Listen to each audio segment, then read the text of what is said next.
Hello everyone and welcome back to Excel Study. This is lecture number 10th of the निर्माण series जिसमें हम लोग class 12th psychology के chapters one by one पढ़ रहे हैं।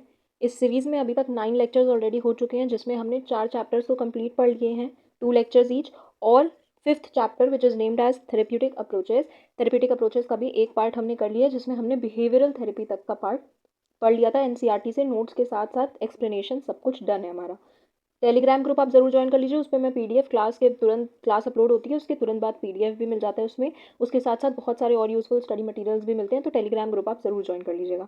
This is part 2 of chapter number 5 therapeutic approaches. इसमें हम लोग बचा हुआ जो पार्ट है साइकोडायनेमिक थेरेपी का और ह्यूमन एग्जिस्टेंशियल थेरेपी का, वो हम लोग इसमें पढ़ने वाले हैं। तो let's start with the lecture. Now behavioural therapy we have already done. Second type of therapy that we have to study is the cognitive therapy.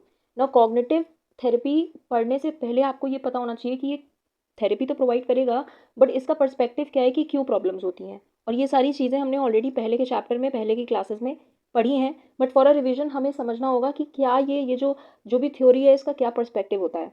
तो कॉग्निटिव जो थ्योरी होती है, कॉग्निटिव पर्सपेक्टिव से जो भी साइकोलॉजिकल डिसऑर्डर्स होते हैं, इनका कहना है कि वो हमारे थॉट पैटर्न्स के वजह से होते हैं। मतलब what you think is what you become, जैसा आप सोचते हैं वैसी ही कंडीशंस एक्चुअली हो जाती हैं। इनका यही कहना है कि सब कुछ आपकी लाइफ में जो भी हो रहा है वो आपके थॉट पैटर्न से कहीं ना कहीं रिलेटेड है। तो जैसे भी आपका बिलीफ सिस्टम होगा, जैसे आपके थॉट्स होंगे, जैसा आप अपने अपने मन में जैसी आप धारणाएं बनाओगे, वो आपके लाइफ को, आपके बिहेवियर को, आपके साइकोलॉजी को अफेक्ट करेंगी कहीं ना कहीं। अब इसमें इनका मेन मोटिव क्या है? अगर हमारे थॉट पैटर्न्स में कुछ खराबी है, मतलब हमारे थॉट पैटर्न्स में कुछ गड़बड़ी है, हमारा थॉट पैटर्न बहुत ज़्यादा ही नेगेटिव है और कुछ ऐसे तरीके का है जो कहीं ना कहीं हमारी लाइफ में नॉर्मल फंक्शनिंग को हैम्पर कर रहा है, तो हमारा काम ये है कॉग्निटिव थेरेपी में कि हम इस तरीके के थॉट पैटर्न्स को चेंज करें और चेंज करके हम वहाँ पर कुछ ऐसे नए थॉट्स वहाँ पर जैसे कि हमारे दिमाग में कुछ ऐसे थॉट्स आएँ जो प्रोडक्टिव हों, जो हमारी ग्रोथ में कैटलिस्ट बने, ना कि उसे हैम्पर करें, हिंडर करें। अंडरस्टूड? तो हमें नेगेटिव थॉट पैटर्न्स को रिप्लेस करना है with positive thought patterns that are productive. Understood? Now ये जो काम है इसको करने के लिए बहुत सारे अलग अलग मेथड्स आए। First one is given by Albert Ellis, and Albert Ellis ने रैशनल इमोटिव थेरेपी नाम का एक मेथड थेरेपी हमें दिया। रेशनल इमोटिव थेरेपी का जो कोर आइडिया है दैट इज कि जो भी साइकोलॉजिकल डिस्ट्रेस है वो क्यों होता है, हमारे इरेशनल बिलीव्स की वजह से होता है। यानी हमारे मन में कुछ ऐसे थॉट या कुछ ऐसी हमारी मान्यता हो जाती है ना, कि हम कुछ ऐसे हमारे बिलीफ हो जाता है जो एक्चुअली जिसके पीछे कोई लॉजिक नहीं है, जो सही नहीं है, बट सिर्फ और सिर्फ हमारे दिमाग में वो बात बैठ गई है ऐसे, इसलिए वो हमें कहीं ना कहीं नुकसान पहुंचा रही है। जैसे क्या हो गया अब इसमें, मतलब इरेशनल का मतलब आप समझ सकते हो, जिनके पीछे कोई लॉजिक नहीं है। तो ऐसे ही थॉट्स, ऐसी ही बातें कुछ हमारे मन में, हमारा बिलीफ सिस्टम होगा। बिलीफ का मतलब क्या होता है? बिलीफ का मतलब होता है कि किस तरीके की कोई भी चीज़ पर्टिकुलर एस्पेक्ट में किस तरीके का वो होना चाहिए। जैसे समाज में क्या बिलीफ सिस्टम है कि लड़कियों को कैसा होना चाहिए, लड़कियों को कैसे बैठना चाहिए, कैसे उठना चाहिए, आदमियों को कैसा काम करना चाहिए, आदमियों को घर के काम नहीं करने चाहिए, औरतें घर के काम करने के लिए बनी है, आदमियों को सिर्फ बाहर का काम करना चाहिए। तो all these are the belief system that are being followed in the society. तो वही है कि हमारे मन में क्या बिलीफ सिस्टम है कि क्या कैसे होना चाहिए। जैसे I must be loved by everyone, मुझे सब लोग को मुझे प्यार करना चाहिए। अब क्यों करना चाहिए भाई? आप कौन हो, कहाँ से आए हो, कौन से एंजल हो आपकी सब लोग आपको प्यार करेंगे? अब ये इरेशनली तो है। मतलब, और यार कोई भी इंसान कितना भी अच्छा हो बुरा हो, नो मैटर, कोई भी इंसान जो है वो, अगर वो आपके साथ बुरा है तो इसका मतलब ये थोड़ी है कि वो इंसान ही बुरा है, वो किसी के साथ अच्छा भी तो हो सकता है, राइट? तो हर इंसान के पास ऐसे लोग होते ही होते हैं जो उसे कुछ नापसंद करते हैं।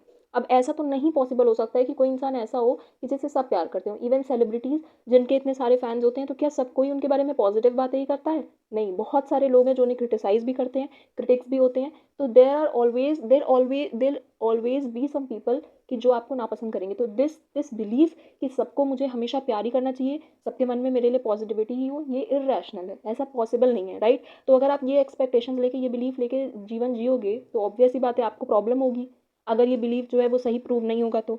नाउ रैशनल इमोटिव थेरेपी इसी तरीके के बिलीव्स को चेंज करती है, और वो कैसे करती है? एबीसी मॉडल के थ्रू करती है। एबीसी मॉडल इज कि एबीसी मतलब आप समझ रहे हो, एबीसी का मतलब है antecedent, then belief, then consequence. हम कहते हैं कि कुछ एंसीडेंट फैक्टर्स होते हैं जिन फैक्टर्स की वजह से ऐसा बिलीफ बन जाता है, और उन बिलीफ के फिर कॉन्सिक्वेंसेज आते हैं, और जो कॉन्सिक्वेंसेज हमें ऐसा प्रॉब्लम दे रहे हैं। तो हमारे को सबसे पहले एंटीसीडेंट फैक्टर्स के बारे में पता लगाना चाहिए। मॉडल का क्या इसमें प्रोसेस है कि सबसे पहला स्टेप है कि हम उन एंटीसीडेंट फैक्टर्स के बारे में पता लगाएं जिनकी वजह से ऐसा बिलीफ सिस्टम हमारे मन में बन रहा है। देन हम उस बिलीफ को समझें कि क्या एग्जैक्टली वो बिलीफ है और उसके कॉन्सिक्वेंसेस को हम चेंज करने की कोशिश करें। ठीक है, अब ये कैसे होगा?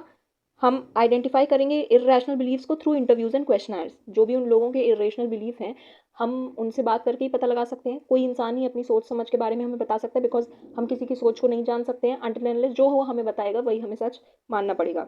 नाउ जब वो ऐसे अपने इरेशनल बिलीफ सिस्टम्स बता रहे हैं, ऐसे इरेशनल बिलीफ्स हमारे सामने रख रहे हैं, तो हमें उन्हें कन्फ्रंट करना है। बट कन्फ्रंट इस मैनर में नहीं करना है कि वो ऑफेंड हो जाए या उन्हें बुरा लग जाए या वो कुछ गलत एग्रेसिव वे में या कुछ ऐसा नेगेटिव वे में हमें नहीं करना है। पॉजिटिवली अच्छे तरीके से जेंटली हमें उन्हें कुछ नॉन डायरेक्टिव क्वेश्चनिंग करनी है ताकि वो अपने उस बिलीफ पे सवाल उठाएं खुद ही।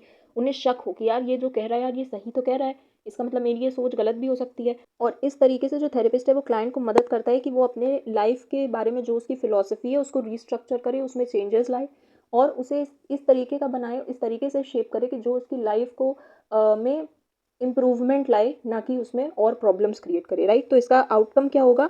जो इरेशनल बिलीव्स हैं वो रिप्लेस हो जाएंगे with rational ones, logical believes हो जाएंगे, जिसकी वजह से डिस्ट्रेस कम होगा और लोग ऐसे साइकोलॉजिकल इश्यूज से भी कम जूझेंगे। Understood? Now, next cognitive therapy was given by Aaron Beck, and this cognitive therapy is known as Beck's cognitive therapy. इसमें कोई exactly इसका मतलब प्रॉपर नेम नहीं है। ठीक है, इसका कोर आइडिया है कि जो भी साइकोलॉजिकल डिस्ट्रेस है जैसे कि एंजाइटी, डिप्रेशन, ये हमारे नेगेटिव ऑटोमेटिक थॉट्स और कॉग्निटिव डिस्टॉर्शंस की वजह से होता है। यानी हमारे दिमाग में हम हर एक सिचुएशन को एक नेगेटिव पर्सपेक्टिव से देखते हैं और हर चीज़ के बारे में हमारे मन में जो थॉट्स आ रहे होते हैं वो नेगेटिव आ रहे होते हैं और ये ऑटोमेटिक होते हैं। ऐसा नहीं है कि हम जोर दे के ज़बरदस्ती जानबूझ के उसके बारे में सोच रहे हैं, ऑटोमेटिकली हमारे दिमाग में ये स्ट्राइक करते हैं। ठीक है, एफर्टलेसली। तो इसमें क्या कहते हैं ये कि इस तरीके की नेगेटिव थिंकिंग आती कैसे है? बचपन में जब आप ग्रो कर रहे होते हो, हमारा माइंड जो होता है वो भी बहुत फ्लेक्सिबल होता है, रिजिड नहीं होता कि हमारे बिलीव्स उस समय एकदम परफेक्ट फिक्स हो गए और ये सब नहीं, बहुत फ्लेक्सिबल होता है। उसमें जो चीज़ें आप डालते जाते हो उसी तरीके से वो शेप होता जाएगा एंड आफ्टर टाइम वो रिजिड हो जाता है। वही वही जो भी चीज़ें हमने बचपन में उसमें भरी वही बड़े होने के बाद रिजिड हो जाती हैं, वही हमारा बिलीफ सिस्टम बन जाता है। तो इन्होंने कहा कि चाइल्डहुड में बहुत सारे ऐसे एक्सपीरियंसेस होते हैं जो कहीं ना कहीं हमारे दिमाग में कुछ नेगेटिव थॉट्स पलने पे मजबूर करते हैं। ठीक है, जैसे अगर पेरेंट्स बच्चों को सही तरीके से ट्रीट नहीं कर रहे हैं तो उन्हें ऐसा फील होगा कि आई एम नॉट वांटेड, मतलब मेरे में कुछ कमी है, शायद मेरी ज़रूरत नहीं थी इन्हें, आई एम एक्स्ट्रा, मैं फालतू हूँ या समथिंग लाइक दैट। तो उन्हें अपने बारे में कुछ नेगेटिव थॉट्स आएंगे। नाउ जब इस तरीके के कुछ नेगेटिव थॉट्स पलते हैं तो हम बहुत ज़्यादा, अगर एक बार दिमाग में कोई नेगेटिविटी आ गई तो फिर वो हमारे हर स्फीयर ऑफ लाइफ में इन्फ्लुएंस करेगी, इम्पैक्ट डालेगी। हम हर चीज़ उसी नज़रिए से देखने लगेंगे।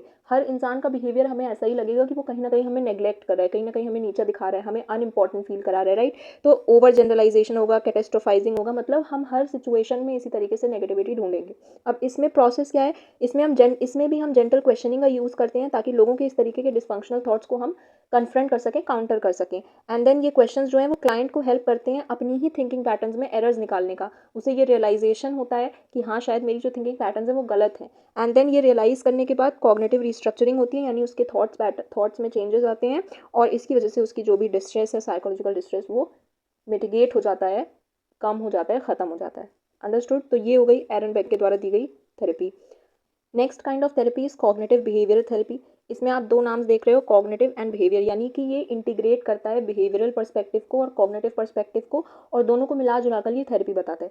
इनका मेन कहना ये है कि जो भी लोगों के साइकोलॉजिकल डिस्ट्रेस हैं या इश्यूज़ हैं वो किसी एक पर्सपेक्टिव से या एक कारण से नहीं बनते, बल्कि उसमें कॉन्ट्रीब्यूशंस होते हैं, उसमें शेयर होता है। किसका? बिहेवियरल पर्सपेक्टिव या बिहेवियरल जो भी फैक्टर्स हैं उनका और कॉग्निटिव फैक्टर्स, दोनों मिल करके लोगों को इस तरीके के साइकोलॉजिकल इश्यूज़ का शिकार बनाते हैं। तो इनका कहना है कि हम कॉग्निटिव थेरेपी और बिहेवियरल थेरेपी के जो भी टेक्निक्स हैं उन्हें हम मिक्स करेंगे और उन दोनों को मिला करके हम लोगों की थेरेपी करेंगे। अब इसमें क्या आता है? ये एक बायो सोशल मॉडल है। इसमें 3 पर्सपेक्टिव्स आते हैं। देखो, बायोलॉजिकल, यानी बायोलॉजिकल थेरेपी में हम कौन से मेथड यूज़ करते हैं? रिलैक्सेशन टेक्निक्स यूज़ करते हैं। वो रिलैक्सेशन टेक्निक्स भी हम यूज़ करेंगे इस ट्रीटमेंट में। देन साइकोलॉजिकल में जहाँ पर हम नेगेटिव थॉट्स और बिहेवियर्स को हम काउंटर कर रहे हैं वो भी यूज़ करेंगे हम। और उसके साथ साथ सोशल, यानी अपनी जो सोसाइटी है, जिस इन्वायरमेंट में, जैसी सराउंडिंग्स में हम रह रहे हैं, वो इन्वायरमेंट भी कहीं ना कहीं हमारे ग्रोथ में, हमारे बिहेवियर में, हर जगह उसका कुछ ना कुछ पार्ट होता है, तो उसमें भी हमें कुछ इंप्रूवमेंट्स लानी है, कुछ चेंजेस लाने होंगे जो हमारे लिए फेवरेबल चेंजेस हो। अंडरस्टूड? तो वो भी हम करेंगे। अब इसमें हम बहुत सारे डिसऑर्डर्स को ट्रीट कर सकते हैं, जैसे anxiety, depression, panic attacks, borderline personality etcetera. इसमें क्या होगा, 10 से 20 सेशंस होंगे और उसमें हम लोग इस तरीके से ही, जैसे मतलब बायोलॉजिकल में जैसे रिलेशनल टेक्निक्स होती थी उस तरीके से यूज़ करके and then negative thought patterns को काउंटर करके, वही सारा सेम प्रोसेस है। 10-20 सेशंस होंगे और उसमें हम ये काम करके इस तरीके से ट्रीटमेंट करते हैं। And this method is the most, आप कह सकते हो, सक्सेसफुल मेथड, सबसे ज़्यादा इफेक्टिव मेथड सीबीटी रहा है, जो आज तक भी सबसे ज़्यादा इफेक्टिव बना हुआ है। अंडरस्टूड? कॉग्निटिव थेरेपी के बाद next is humanistic existential therapy. Humanistic existential में दो टर्म्स आपको दिख रहे हैं, इन दोनों ही टर्म्स की मीनिंग अलग अलग है। ह्यूमनिस्टिक पर्सपेक्टिव बेसिकली बात करता है ह्यूमन के बारे में, यानी आप अपने बारे में कितना ज़्यादा अवेयर हो, आप अपने बारे में कैसा क्या जानते हो, आपका आपके बॉडी से रिलेटेड, आपके माइंड से रिलेटेड, ब्रेन से रिलेटेड, ये सारी चीज़ें आप अपने बारे में कितना अवेयर हो, ये आता है ह्यूमनिस्टिक पर्सपेक्टिव में। और एग्जिस्टेंशियल पर्सपेक्टिव जो है वो बात करता है एग्जिस्टेंस के बारे में, यानी आप अपने वजूद के बारे में क्या जानते हो, अपने अस्तित्व के बारे में, लाइक आप क्यों आए हो इस धरती पे, क्या पर्पस है आपके लाइफ का, आपके जीवन का क्या मतलब है। भाई धरती पे सांस लेने, पानी पीने, खाना खाने और सो जाने तो आए नहीं हो, तो क्या मीनिंग है, क्यों आपको इस धरती पे लाया गया है, आप क्या प्रोडक्टिव ऐसा काम कर रहे हो जो आपकी लाइफ को मीनिंग दे रहा है। सिर्फ जीना ही नहीं है ना, कुछ करना भी तो है जीवन में, तो क्या है वो सब, ये सारी बातें जो है वो एग्जिस्टेंशियल पर्सपेक्टिव में आती हैं। नाउ इस पर्सपेक्टिव से जो थ्योरीज दी गई हैं वो इन्हीं सारी चीज़ों पे बात भी करेंगी, यानी पर्सनल ग्रोथ पे, फ्रीडम पे, मीनिंग एंड इमोशनल इंटीग्रेशन। तो ये सारे जो चीज़ें हैं ये इस थेरेपी के अंदर हमें इन्हीं इन्हीं से रिलेटेड जो है, जो भी थेरेपी है वो करनी है। नाउ सबसे पहली थेरेपी इज ह्यूमनिस्टिक थेरेपी, जो कि ह्यूमनिस्टिक पर्सपेक्टिव को लेके चलती है। This is the general approach that we use. Now in this context इसका जो बिलीफ है वो क्या है कि साइकोलॉजिकल स्ट्रेस जो भी होता है वो alienation, lack of meaning and blocked self actualization से होता है। इसमें आपको मीनिंग समझनी है। सबसे पहले एलियनेशन का मतलब क्या होता है, यानी अकेले अकेले रहना, जहाँ पर आप बहुत ज़्यादा, आपके पास कोई लोग नहीं है, फ्रेंड्स नहीं है, लाइक पीयर्स नहीं है, आप अकेले अकेले रह रहे हो जीवन में, है ना। तो ये सारी चीज़ें, जो अकेलापन है, लोनलीनेस है, लैक ऑफ मीनिंग, मतलब हमें नहीं पता कि हम क्या कर रहे हैं, हमें यही नहीं, मतलब अपने बारे में ही आप अवेयर नहीं हो, आपको पता नहीं है कि आप कर क्या रहे हो, now which what path you have to take next, ये सारी चीज़ें आपको कुछ नहीं रियलाइजेशन है। एंड सेल्फ एक्चुअलाइजेशन का मतलब होता है कि आपका जो अपने अंदर पोटेंशियल है उसको आप अचीव कर पा रहे हो। इस पर्सपेक्टिव का बेसिकली कहना ये होता है कि हर इंसान जब जन्म लेता है तो उसके अंदर एक इन्नेट एक क्वालिटी होती है ग्रो करने की, मतलब उसके सबके अंदर ये पोटेंशियल है, ये क्षमता है कि वो ग्रो कर सकता है, only if they realize their potential, अगर उनको अपने बारे में अवेयरनेस हो तो सेल्फ एक्चुअलाइजेशन का मतलब यही है कि जो आपका पोटेंशियल है, जो आपकी क्षमता है, उसको आप 100% तरीके से यूटिलाइज कर पा रहे हो अपने ग्रोथ को फ्यूल करने के लिए। अंडरस्टूड? नाउ सेल्फ एक्चुअलाइजेशन, वही यहाँ पे लिखा हुआ है डेफिनेशन कि it is the innate drive to grow emotionally, become balanced and integrated. ठीक है, तो जो भी आप अचीव, जब आप सब कुछ अपने 100% पोटेंशियल से, when you put into when you put all your like potential into something, तो आपको सेटिस्फैक्शन एक जो मिलती है, that is balanced and integrated feeling, कि आपको लगता है कि हाँ you have done something, even if the result does not turn out to be favourable, still आपको लगता है कि हाँ आपने कुछ किया, जब आप अपना 100% एटलीस्ट एफर्ट्स डालते हो किसी चीज़ में। तो वही बात है। नाउ इसमें कॉज ये होता है कि सोसाइटी, फैमिली सप्रेस करती है इमोशनल एक्सप्रेशन को। जनरली सोसाइटी में ये एक स्टिग्मा होता है कि जो लोग बहुत ज़्यादा इमोशनली एक्सप्रेसिव होते हैं वो उतने ही वल्नरेबल भी होते हैं। ठीक है, लोग उनका उनका फ़ायदा जल्दी उठा सकते हैं। अगर वो इमोशनली एक्सप्रेसिव हैं तो ये सारी चीज़ें कहीं ना कहीं नेगेटिव वे में ली जाती हैं लोगों की। तो लोगों को हमेशा यही सिखाया जाता है कि आप अपने इमोशंस को अपने कंट्रोल में रखिए, आप एक्सप्रेस मत करिए, अपने मन के अंदर ही रखिए। Right now this is what creates the problem. तो इसमें थेरेपी की प्रोसेस में हम बेसिकली यही करते हैं कि हम उनको एक ऐसा माहौल देते हैं जहाँ पे वो अपने एक्सप्रेशंस, इमोशंस को एक्सप्रेस कर सके, राइट, और विदाउट फीलिंग जज्ड, जहाँ पर उन्हें उनकी कोई जजमेंट नहीं हो रही है, जहाँ पे हम उन्हें नीचा नहीं दिखा रहे हैं, जहाँ पे हम उन्हें एंटी पार्टी ना लग रहे हो, बल्कि हम उन्हें एक सपोर्टिव इन्वायरमेंट प्रोवाइड कर रहे हैं जहाँ पर आप खुल के अपनी बात कर सकते हो। जो सोसाइटी उन्हें नहीं करने दे रही है, जिसकी वजह से उन्हें प्रॉब्लम है, अब हम उन्हें वो करना अलाउ कर रहे हैं हमारी स्पेस में। राइट, तो हम एक फ्री इमोशनल एक्सप्रेशन अलाउ करते हैं एक एक्सेप्टिंग इन्वायरमेंट में, जहाँ पे वो जो भी बोलते हैं, राइट रॉन्ग, कुछ भी जैसा भी वो फील कर रहे हैं वो एक्सेप्ट किया जाता है। Now client becomes aware of blocks to self growth and removes them. तो जब वो मतलब when he is able to put out his frustration, जो भी उसकी भड़ास है वो सब निकाल सकता है, वो अपने इमोशंस को एक्सप्रेस कर सकता है, तो वो धीरे धीरे इसी प्रोसेस में ये भी रियलाइज़ कर लेता है कि कौन सी ऐसी चीज़ें हैं जो उसके ग्रोथ में प्रॉब्लम्स क्रिएट कर रही हैं, और फिर वो उनको रिमूव करने की भी कोशिश करता है। तो बेसिकली यहाँ पे जो थेरेपिस्ट है वो एक फैसिलिटेटर है, हेल्प कर सकता है, गाइड कर सकता है, बट वो नहीं कर रहा है कुछ भी, आपको खुद करना है, वो सिर्फ गाइड कर सकता है, राइट। तो यहाँ पर इंटीग्रेशन, पर्सनल ग्रोथ और सेंस ऑफ होलनेस अचीव हो सकती है व्हेन पीपल रियलाइज़ कि अपने बारे में और अवेयर होंगे, और क्या चीज़ें उनको पॉजिटिव उनके लिए हैं, मतलब उनको उनकी ग्रोथ में हेल्प करती हैं, और कौन सी चीज़ें ऐसी हैं जो उनको नुकसान पहुंचाती हैं या उनको उनकी प्रोग्रेस होने से रोकती हैं। ये सारी चीज़ें वो रियलाइज़ करते हैं, वो खुद से करेक्ट करते हैं, then they are able to achieve self actualisation,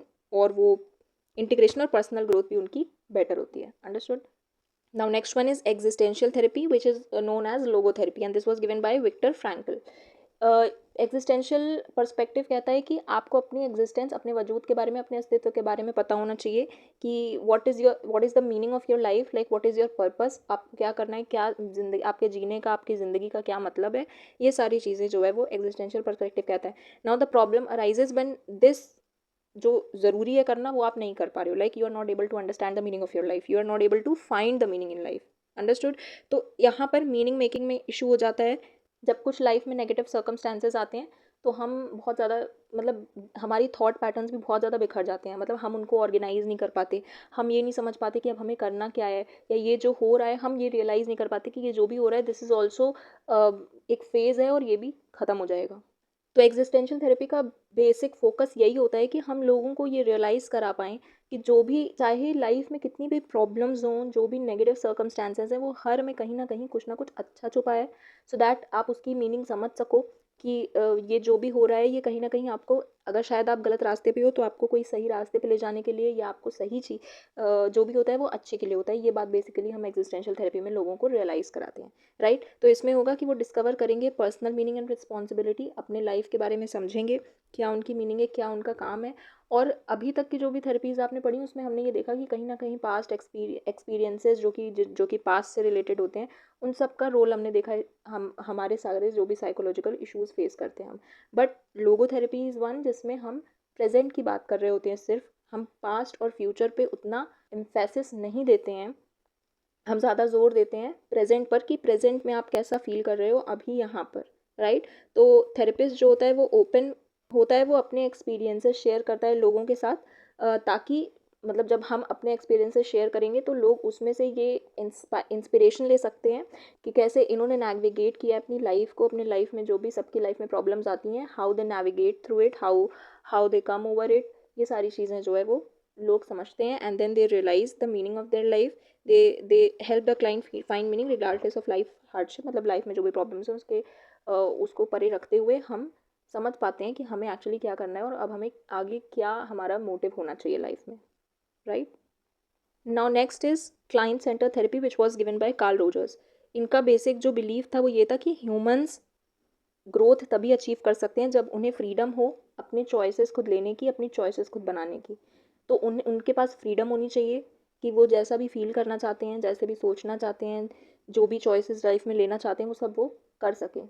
भले वो कभी कभी उनकी चॉइसेस गलत भी होती हैं, बट वो उनकी ग्रोथ में कहीं ना कहीं उसका भी कुछ इंपॉर्टेंट रोल होता है, राइट। तो कॉज ऑफ डिस्ट्रेस क्या है? Disconnection from the real self due to conditions placed on worth. हम अपने से, अपने रियल सेल्फ से डिस्कनेक्टेड हो जाते हैं। अब इसमें थेरेपेटिक एनवायरनमेंट कैसा होना चाहिए? सबसे पहले तो एम्पैथी हम उन्हें प्रोवाइड करेंगे। जो भी थेरेपिस्ट है उन्हें सबसे पहले ये समझना होगा कि वो सामने वाले पर्सन की कंडीशन क्या है, कैसी परिस्थिति है उसकी, मतलब हम उसकी जगह पे अपने आप को रख के और फील कर सकें कि वो कैसा फील कर रहा है। Then only we can help them get over all their issues, right. और उसके बाद हम उन्हें अनकंडीशनल पॉजिटिव रिगार्ड दें, उन्हें ये फील कराएं कि आप जो भी, जैसा भी आप फील कर रहे हैं, it is right to feel. Sometimes lost भी फील करना सही होता है, रो लेना भी सही होता है, ठीक है। बट एक समय के बाद हमें उससे ओवरकम करना है, and we have to work towards making our life better, right. जो भी कंडीशन है उन्हें बेटर बनाना है। तो यहाँ पर हम उन्हें एक एनवायरनमेंट देंगे जहाँ पे वो अपनी बातें सब कह सकें, एक्सेप्टेंस उन्हें देंगे, एंड देन जेन्युइननेस होनी चाहिए। Therapist is real and open. Therapist को भी रियल और ओपन होना पड़ेगा, अपने बारे में भी बातें बतानी पड़ेंगी, या उनसे कुछ ऐसी बातें करनी पड़ेगी जिससे उन्हें मोटिवेशन मिले, राइट। नाउ थेरेपिक प्रोसेस कैसी होती है? रिफ्लेक्शन, सबसे पहले rephrasing and clarifying clients feelings to enhance awareness, कि मतलब वो कैसा फील कर रहे हैं हम उन्हें समझा पाएँ और ये क्यों हो पा रहा है, बिकॉज हमने एम्पैथी किया हुआ है, मतलब हम अपनी उनकी जगह पे अपने आप को रख के ये समझ पाए हैं कि वो कैसा फील कर रहे होंगे इस सिचुएशन में, राइट। तो हमें उनको ये करना है कि आप सेल्फ रिफ्लेक्शन करो, आप इंट्रोस्पेक्शन करो, अपने अपने फीलिंग्स के बारे में समझो। And safe relationship enables exploration of feelings. तो इस तरीके से हम उन्हें उनकी उनकी फीलिंग्स के बारे में अवेयर करते हैं, which helps them become their true self and improve emotional adjustment. अपने इमोशंस को वो सही तरीके से शेप कर पाते हैं, कंट्रोल कर पाते हैं, right. Moving to the next technique is gestalt therapy. Gestalt therapy was given by Fritz and Laura Perls. Gestalt is a word which means whole. इस वर्ड का मीनिंग ही होता है whole, and it is a word from different language. So whole यहाँ पर क्या imply करता है? That people should understand and accept their full selves. यानी आप हर इंडिविजुअल के दो साइड्स होते हैं, a positive one and a negative one, a good one and a bad one. Not a bad one I would say, and not a negative one also. मतलब देखो, बहुत सारी आपके अंदर पॉजिटिव बातें भी होती हैं, बट कहीं ना कहीं कुछ चीज़ें ऐसी भी हो सकती हैं जो नेगेटिव हों, राइट। तो हमें अपने आप को एज अ होल एक्सेप्ट करना चाहिए with our flaws and whatever all are good things. So यहाँ पर जो डिस्ट्रेस का इशू होता है, that is blocking out feelings और बॉडली प्रोसेस फ्रॉम अवेयरनेस। ऐसी फीलिंग्स जो कहीं ना कहीं नेगेटिव हो सकती है, हम उन्हें ब्लॉक करने की कोशिश करते हैं। नहीं, हम हर चीज़ हमेशा ना, हमें हर चीज़ बहुत अच्छी अच्छी चाहिए होती है, या कभी कभी ऐसा होता है कि हमारे मन में कुछ ऐसी बातें आती हैं ना जो हमें लगता है कि यार ये तो सच कर ही नहीं सकते हम, पॉसिबल ही नहीं है हमारे लिए। बट वो चीज़ें भी कभी कभी अगर हम उनके ऊपर काम करें तो वो हम सच कर सकते हैं। तो यहाँ पर जो थेरेपेटिक प्रोसेस होती है, ये यही कहती है कि आप सिर्फ आज पे फोकस करो, what you can do in present. आप क्या कर सकते हो, जो भी आपके थॉट्स हैं या जो भी आप जैसा चाहते हो, अपनी लाइफ को जैसे भी फैंटेसाइज करते हो, उसे वैसा बनाने के लिए आप क्या कर सकते हो इस प्रेजेंट मोमेंट में। So you have to focus on here and now. And इसमें हम हेल्प करते हैं क्लाइंट को to act out fantasies and unresolved conflict. जो भी अनरिजॉल्व कॉन्फ्लिक्ट्स रह गई हैं उन्हें हम रिजॉल्व कर सकते हैं। And increase awareness of body and emotions. अपने इमोशंस और बॉडी के बारे में इंक्रीज करते हैं अवेयरनेस, राइट। तो इसका गोल है सेल्फ अवेयरनेस डेवलप करना। Self acceptance and integration can be conducted in group settings में भी हम इस तरीके के मेथड को यूज़ करके थेरेपी प्रोवाइड कर सकते हैं। अंडरस्टूड? नाउ अब इस पूरी थेरेपेटिक प्रोसेस में कुछ फैक्टर्स होते हैं जो रिस्पॉन्सिबल होते हैं हीलिंग को प्रमोट करने में। तो कौन से ऐसे फैक्टर्स हैं जो हीलिंग को और बेटर करते हैं, उनके बारे में अब हम लोग जानेंगे। सबसे पहला है थेरेपेटिक टेक्निक्स।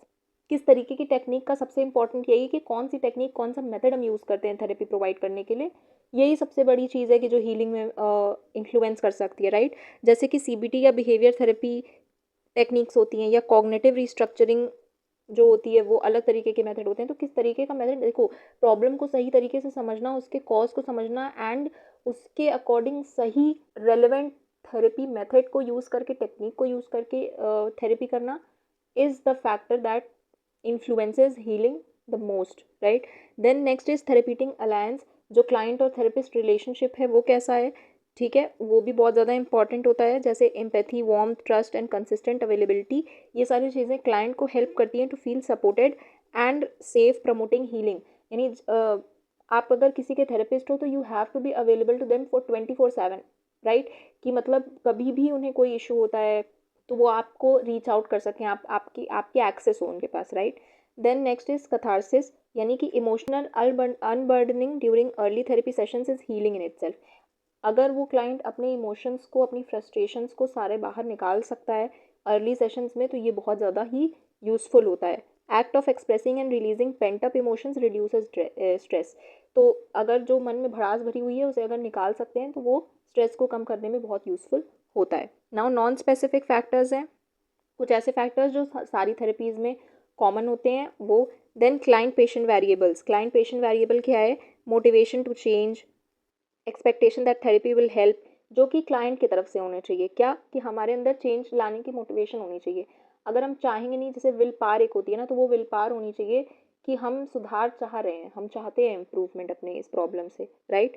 एक्सपेक्टेशन होनी चाहिए कि ये थेरेपी जो है वो हमें प्रोवाइड करेगी। जैसे प्लेसबो के बारे में आपने प्लेसबो कॉन्सेप्ट पढ़ा होगा, जहाँ पर एक्चुअली हम कोई रियल कुछ ऐसा एप्लीकेशन कर नहीं रहे होते हैं, बट फिर भी लोगों को इम्प्रूवमेंट लगता है। वाई? बिकॉज जस्ट बिकॉज कि वो ऐसा बिलीव करते हैं, ऐसा बिलीव करते हैं कि उन्हें कुछ मतलब कुछ तो फ़ायदा हो रहा है, और एक्चुअली इम्प्रूवमेंट देखने को मिलती है, right. So hope and willingness to engage, ये बहुत इंपॉर्टेंट है। नाउ थेरेपिस्ट वेरिएबल्स, थेरेपिस्ट की तरफ से क्या चीज़ें हैं? पॉजिटिव सपोर्टेड पर्सनैलिटी होनी चाहिए, मेंटली हेल्दी इमोशनली बैलेंस्ड खुद थेरेपिस्ट होना चाहिए, तभी वो सामने वाले को कुछ भी हेल्प प्रोवाइड कर सकता है, and no unresolved personal issues, कोई भी ऐसे पर्सनल इश्यूज़ उसके क्लाइंट के बीच में नहीं होने चाहिए। Now some ethical standards that need to be followed during a psychotherapy. Informed consent होनी चाहिए, यानी क्लाइंट जो है he must be fully informed about the therapy process, क्या हम थेरेपी में क्या प्रोसेस करने वाले हैं, इन सब चीज़ों के बारे में उसे पता होना चाहिए, और उसकी एक कंसेंट होनी चाहिए कि हाँ वो अपने मर्जी से इस थेरेपी को लेना चाहता है। नाउ कॉन्फिडेंशियलिटी होती है कि हमें उनकी जो भी पर्सनल बातें, जो भी पर्सनल इन्फॉर्मेशन, उनकी फीलिंग्स, इमोशंस जो भी उन्होंने हमें बता के रखे हैं, उस सारी इन्फॉर्मेशन को हम क्या करें, प्राइवेट रखें। जब तक मतलब अगर कोई लीगल ऐसा यूज़ नहीं आता है, ज़रूरत नहीं पड़ती है कुछ भी, हमें उसे कॉन्फिडेंशियल रखना है। देन प्राइमरी पर्पस इस थेरेपी का होना चाहिए उनके इमोशनल पेन को कम करना, उनकी सफरिंग को कम करना। जो भी थेरेपीटिक अलायंस है, जो क्लाइंट की थेरेपिस्ट के साथ रिलेशनशिप है, उसे उसकी प्रोफेशनल बाउंड्रीज को मेंटेन रखना और म्यूचुअल रिस्पेक्ट बना के रखना।